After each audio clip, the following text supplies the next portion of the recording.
कधीकधी असं होतं की एका व्यक्तीचं एक पाऊल अख्खा इतिहास बदलून टाकतं. आज आपण अशाच एका व्यक्तीबद्दल बोलणार आहोत, मंगल पांडे, ज्यांच्या एका कृतीने भारताच्या इतिहासाला एक नवी दिशा दिली. पण विचार करण्यासारखी गोष्ट आहे नाही का, की एक सामान्य सैनिक देशासाठी हुतात्मा कसा बनतो? याच प्रश्नाचं उत्तर आपल्याला मंगल पांडे यांच्या कथेतून मिळतं. चला तर मग त्यांचा हा प्रवास समजून घेऊया. एखाद्या व्यक्तीच्या सन्मानार्थ टपाल तिकीट निघणं ही खूप मोठी गोष्ट आहे. तर भारत सरकारने 1984 मध्ये मंगल पांडे यांच्या नावाने एक टपाल तिकीट जारी केलं. मग असं काय केलं होतं त्यांनी? चला, याच तिकिटामागे दडलेली कहाणी आज उलगडून पाहूया. म्हणतात ना की प्रत्येक मोठ्या वादळाची सुरुवात एका लहानशा ठिणगीतून होते.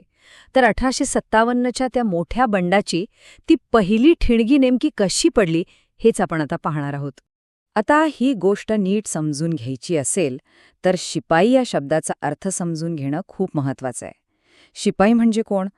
तर ब्रिटिश ईस्ट इंडिया कंपनीच्या सैन्यात काम करणारा भारतीय सैनिक.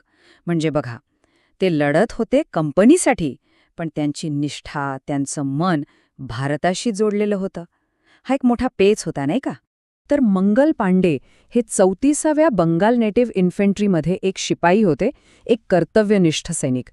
पण त्यांच्या आयुष्यात लवकरच एक असा क्षण येणार होता जिथे त्यांना कर्तव्य आणि धर्म या दोन्हीपैकी एकाची निवड करायची होती.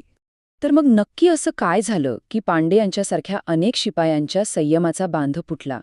या संघर्षाचं मूळ कारण काय होतं? आणि त्याचं उत्तर इथे आहे.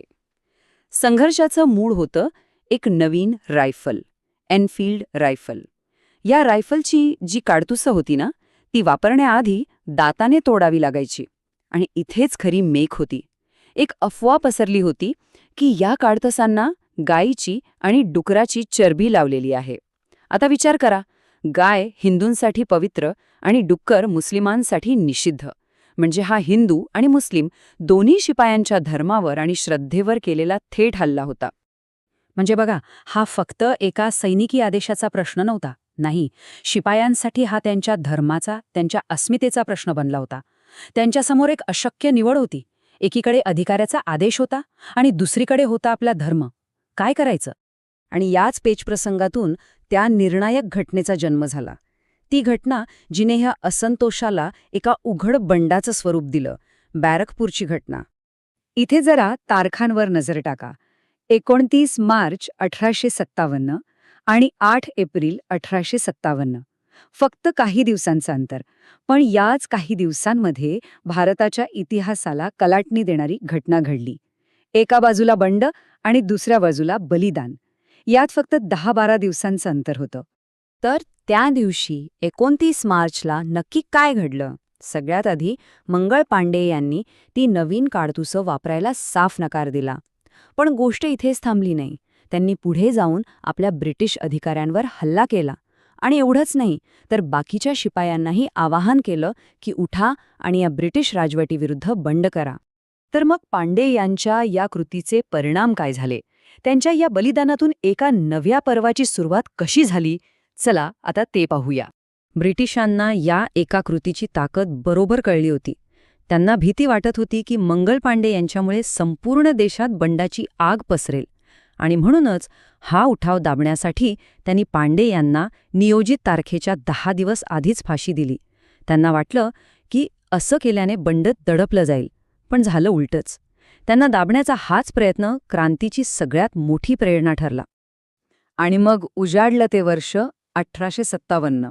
भारतीय इतिहासातलं एक सगळ्यात महत्त्वाचं वर्ष. मंगल पांडे यांनी जी एक ठिणगी पेटवली होती ना, त्या ठिणगीचा आता देशभर वणवा पेटला होता.